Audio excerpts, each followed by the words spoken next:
قال السيد محمد بن السيد علوي بن سيد عباس المالك المكي الحسني في كتابه ماذا في شعبان رضي الله تعالى عنه ونفعنا به وبعلومه وبأسراره وبأسرار سائر الصالحين.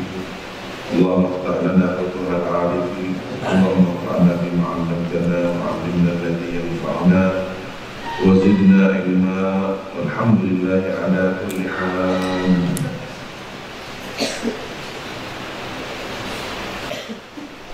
Dari hadis yang terakhir kita baca dapat dipahami bahwa Rasulullah sudah mengetahui kondisi ujian ibtila dari Allah untuk beliau dalam persoalan umatnya.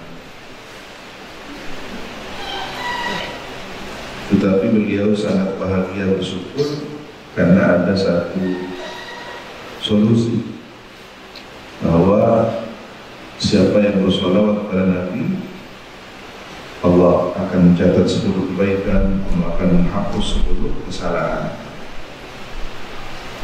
Artinya seburuk-buruk apapun kesalahan umat, tetapi jika dia masih bersolawat, ada harapan tergolong orang yang selamat. Bahkan dalam ayat Al-Quran, umat ini, umat yang menerima ayat Al-Quran, menerima kitab suci Al-Quran, terbagi menjadi 3 karakter golongan. Yang pertama, yang berlomba-lomba untuk menerapkannya, berlomba-lomba untuk mengamalkannya, sabiqun bil khairat. Tetapi ada yang muktasib, sekali waktu dia bersemangat menjalankan perintah agama, perintah Al-Quran, sekali waktu dia bermalas-malasan atau ada hal yang mengurangi kebaikannya. Dan ada yang kelompok ketiga, zalimun li nafsihi, lebih banyak keburukannya dibanding amal baiknya.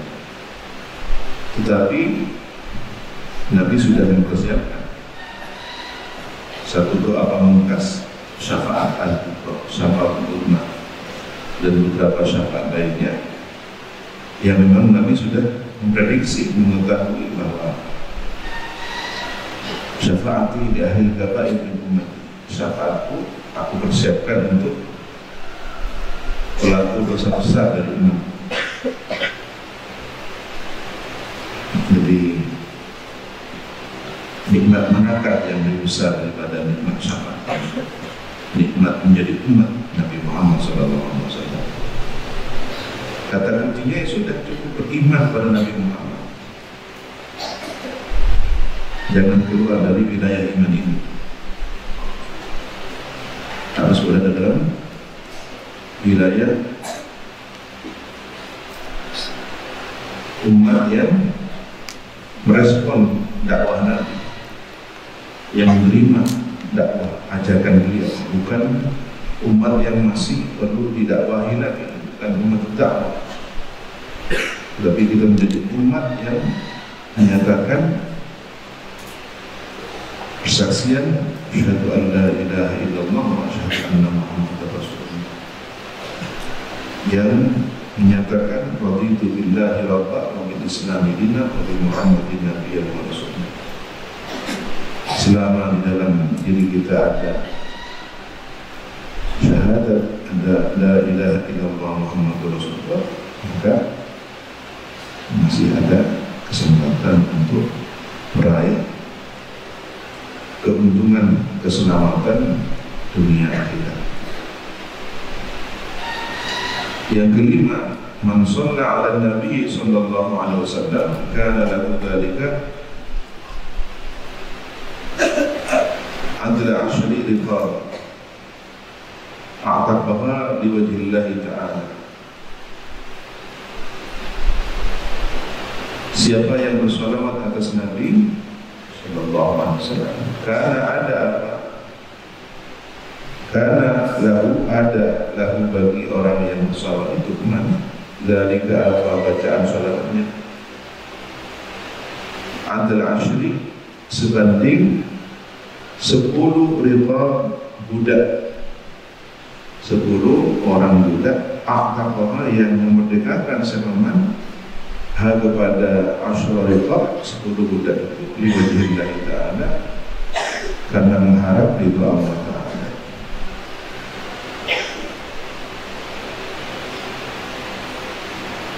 Ini plus tambahan lagi. Kemarin sudah kita mendengarkan penjelasan Allah membalas sholawatnya 10 kali balasan sholawat, Allah mencatat untuknya 10 kebaikan, Allah menghapus darinya 10 kesalahan, Allah angkat untuknya 10 derajat. Ini ada berita gembira lagi, orang yang bersholawat atas Nabi sebanding dengan pahala membebaskan 10 budak karena Allah Ta'ala, membebaskannya karena Allah Ta'ala. Ma'anil Barra bin Azib, diriwayatkan dari Al-Barra bin Azib radhiyallahu anhu, anna Nabi sallallahu alaihi wasallam, bahwasanya baginda Nabi sallallahu alaihi wasallam qala, bersabda, man shalla alayya marratan, siapa yang bersalawat atasku sekali, kata Allah Ta'ala lahu 10 hasanat, maka mencatat siapa Allah Ta'ala untuknya 10 kebaikan. Wa ma'anhu, dan menghapus Allah anhu darinya 10 sayiat, 10 keburukan. Wa rafa'ahu, dan mengangkat Allah Ta'ala kepadanya, pada orang yang bersalat itu, menshalla alaihi biha, dengan sebab bacaan sholawatnya 10 derajat, 10 derajat. Wa kunna lahu, dan ada semua nilai itu, nilai kelipatan-kelipatan dari bacaan sholawatnya,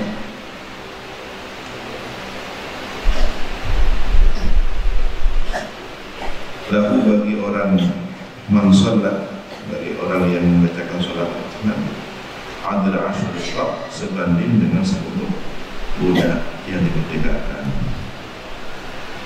Jadi total keseluruhannya senilai sebanding 10 budak.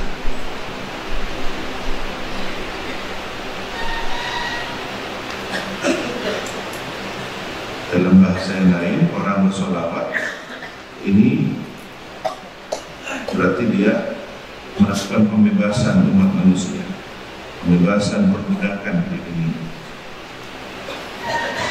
Qala al-Mundhiri, berkata Ibnu al-Mundhiri, rawahu, meriwayatkan kepada hadis tersebut Ibnu Abi Asim. Imam Ibnu Abi Asim di kitab as-shalah, dalam kitab as-shalah, an maulan bil Barra, dari seorang budak yang dimerdekakan, bil Barra, milik sahabat Al-Barra. Di sahabat Nabi bernama Al-Barra punya budak, mempunyai budak yang dimerdekakan. Beliaulah yang meriwayatkan hadis ini. Lam yusammihi anhu, tidak menyebutkan Imam Mundhiri atau Ibnu Abi Asim kepada budak tersebut, maulan itu, budak yang dimerdekakan, anhu dari Anil Barra, artinya tidak menyebutkan dari Barra radhiyallahu anhu.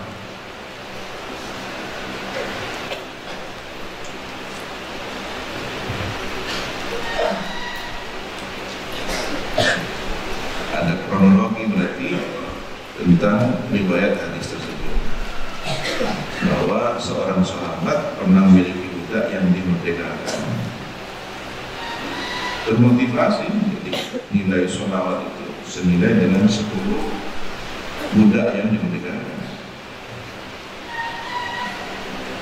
Ini manusia, jadi mengangkat derajat kemanusiaan. Perbudakan itu kan merendahkan kemanusiaan.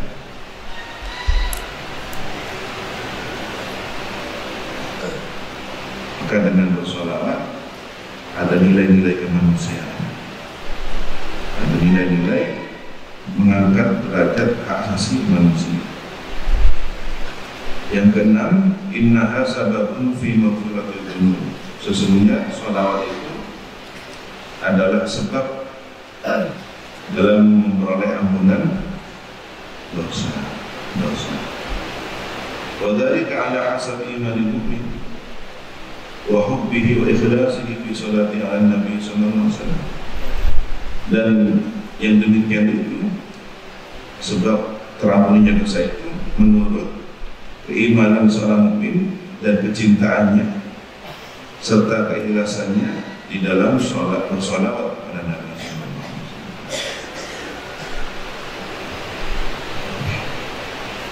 Waqad rawa Ibnu Abi Asim, maka sungguh telah meriwayatkan siapa Ibnu Abi Asim wa Tabrani dan Tabrani an Abi Kahil, dari Abi Kahil radhiyallahu anhu. Qala, berkata Abi Kahil, qala li, berkata bersabda kepadaku Rasulullah sallallahu alaihi wasallam, baginda Rasulullah, ya Aba Kahil, man shalla alayya kulla yawmin 3 marrat wa kulla lailatin 3 marrat hubban aw shawqan ilayya kana haqqan 'ala Allah an yaghfira lahu dhunubahu tilka al-lailah wa dhalika al-yawm.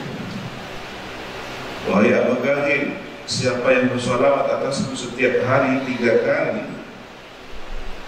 dan setiap malam 3 kali, siang harinya 3 kali, malam harinya 3 kali, hanya 3 kali saja, tetapi dengan catatan hubban aw syauqan, karena cinta atau karena rindu ilayya kepadaku, karena haqqan, ada hak tersebut itu hak atas Allah Ta'ala, ayyaghfira lahu, bahwa Allah mengampuninya, dan bahwa akan dosa-dosanya, tilkal lailah, pada malam tersebut, wa dzalikal yaum, dan pada hari tersebut.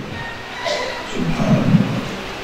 Siapa yang bersolat kepada Nabi karena cinta dan karena rindu, 3 kali minimal, dosa-dosa orang itu diampuni dan dosa-dosa hari itu diampuni. Kalau kali 3 kali, hari 3 kali.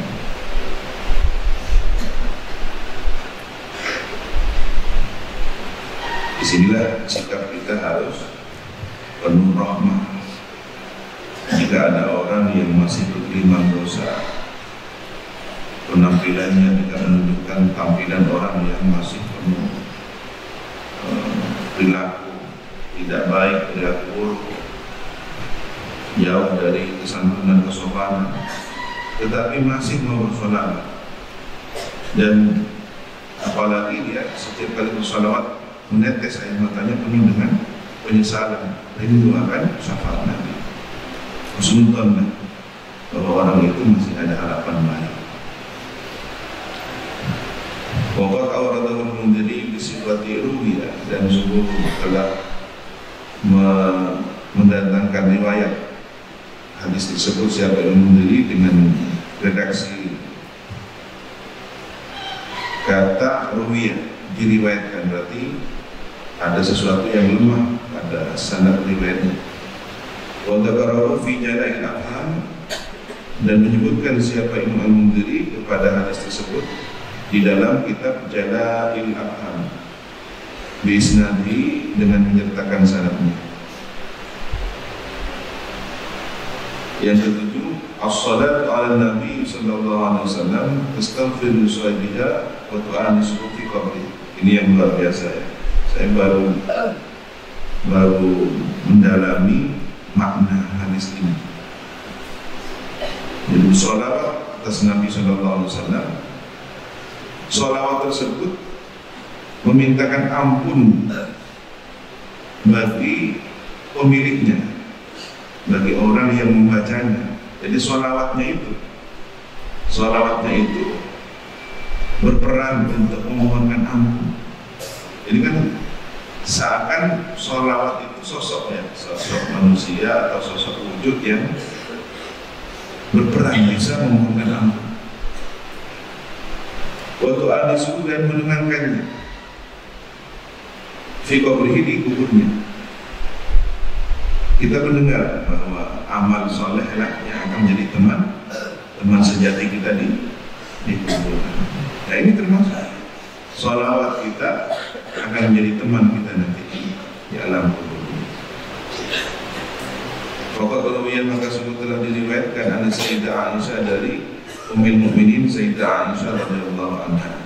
Qalat, beliau berkata, qala Rasulullah sallallahu alaihi wasallam, telah bersabda baginda Rasulullah sallallahu alaihi wasallam,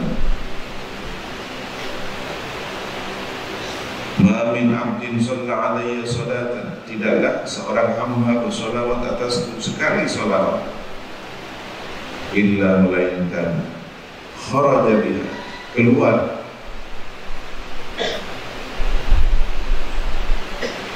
hamba itu biha dengan membawa bacaan solawatnya, atau di belakangnya fa'in kharaja, keluar biha dengan membawa bacaan solawat seorang hamba itu, malakun, siapa?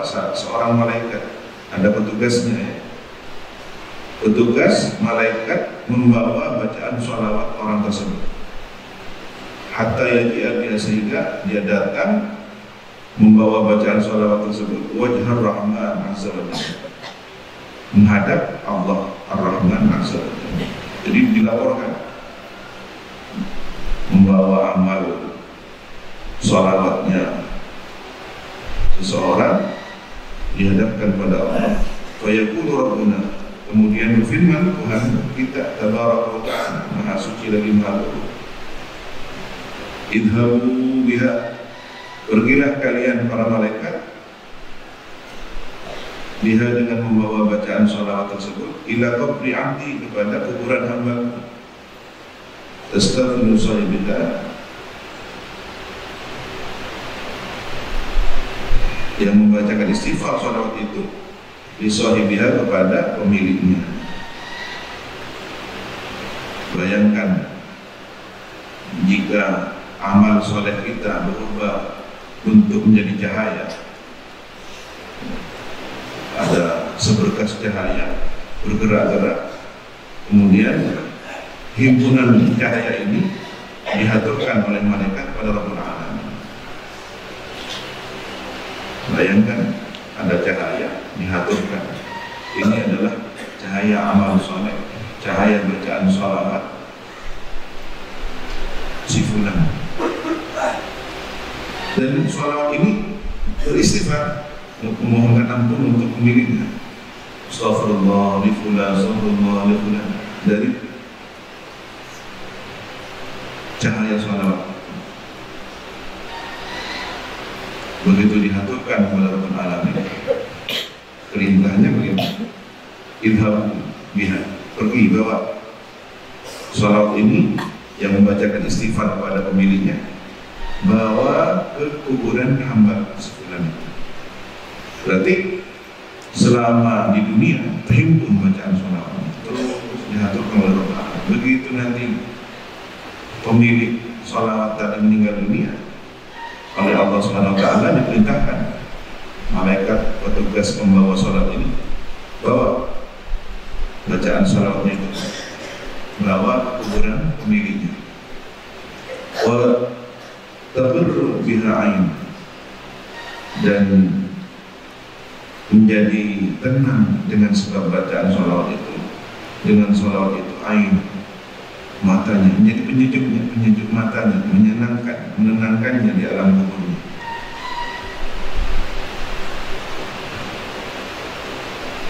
Orang yang ahli sholawat di alam kuburnya tenang, sholawatnya akan dikirimkan mengunjungi dia dan menjadi penenangnya, teman yang menenangkan. Yang kedelapan, wa min khasa'is sholati 'ala Nabi sallallahu alaihi wasallam dan yashfa' Rasulullah sallallahu alaihi wasallam li sahbiha. Dan termasuk keistimewaan sholawat atas Nabi sallallahu alaihi wasallam ialah adapun bahwa Nabi memberikan syafaat, siapa Rasulullah sallallahu alaihi wasallam kepada pemilik sholawat itu, orang yang membaca sholawat. Waqad rawa Ibnu Abi Dawud, maka sungguh telah diriwayatkan siapa Ibnu Dawud. Ini Ibnu Abi Dawud, bukan Abu Dawud. An Abi Bakr As-Siddiq radhiyallahu anhu, diriwayatkan dari sahabat Abu Bakar As-Siddiq radhiyallahu anhu, berkata sahabat Abu Bakar, sami'tu Rasulullah sallallahu alaihi wasallam fi hajjatil wada. Aku mendengar Rasulullah sallallahu alaihi wasallam pada waktu haji wada, yaqulu, bersabda Nabi, inna Allah azza wa jalla qad wahaba lakum dhunubakum indal istighfar. Sesungguhnya Allah azza wa jalla sungguh telah menganugerahkan bagi kalian untuk dosa-dosa kalian ketika beristighfar. Wa man istaghfara bi niyatin shadiqatin ghafara lahu. Maka siapa yang beristighfar dengan niat yang sungguh-sungguh, Allah akan ampunkan untuknya. Allah akan ampuni untuknya. Wa man qala, dan siapa yang berkata la ilaha illallah raja'a mizanah, maka bacaan la ilaha illallah itu akan mengungguli timbangannya, sehingga timbangannya itu penuh dengan pahala la ilaha illallah. Wa man shalla alayya kuntu syafi'ahu yaumal qiyamah, dan siapa yang bersalawat atasku, aku akan menjadi penolongnya kelak pada hari kiamat. Allahumma shalli ala sayyidina Muhammad.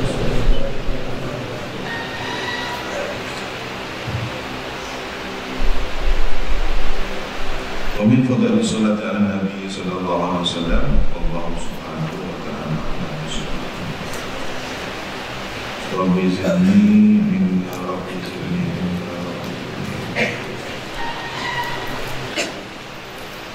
Subhanallahumma wa bihamdika, asyhadu an la ilaha illa anta, astaghfiruka wa atubu ilaik. Sallallahu ala sayyidina Muhammadin wa ala alihi wa sahbihi wa sallam. Alhamdulillah.